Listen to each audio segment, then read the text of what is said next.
அதாவது இந்த கிளாஸில் ஃபஸ்ட்டு நான் சேரும்போது நிஜமாக இந்த கிளாஸில் சேர்றது ஒர்த்தா அப்படின்ட்டு தான் சேர்ந்தேன்.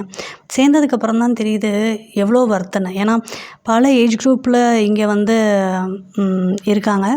பல நாலேஜை வந்து ஷேர் பண்ணிக்கிறோம். அப்படியே அழுத்தி பிடிச்செல்லாம் ஷேர் பண்ணலை, ஆசையாக ஷேர் பண்ணிக்கிறோம், ஃபன்னாக எடுத்துக்கிறோம்.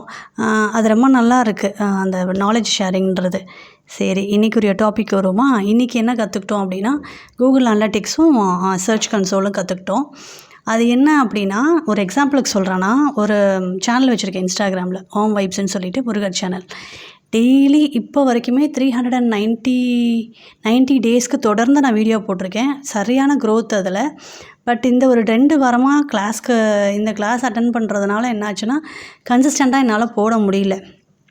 ஸோ என்னாச்சு அப்படின்னா, கன்சிஸ்டன்சி மிஸ் ஆகிறதுனால வியூஸ் ஏறலை.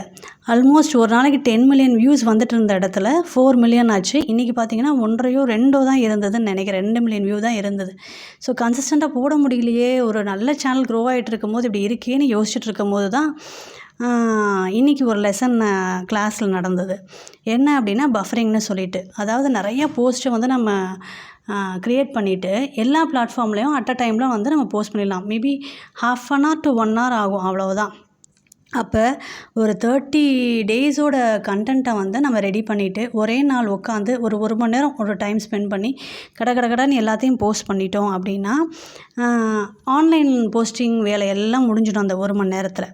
பட் மிச்ச நேரத்தில் நம்ம என்ன அப்படின்னா, நம்ம வேலையை பார்த்துட்டு போயிடலாம். இதே ரியல் எஸ்டேட்டில் நம்ம எடுத்துக்கிட்டோம் அப்படின்னா, சைட் விசிட்டுக்கான நேரத்தை கொஞ்சம் ஜாஸ்தி பண்ணிவிட்டு, ஆன்லைனுக்குள்ளே இந்த வேலையை வந்து 1 மணி நேரம் உட்காந்து நான் முடிச்சிட்டேன்னா 2 சைடுமே வேலை நடக்கும்ன்றதை நான் இன்றைக்கி கற்றுக்கிட்டேன்.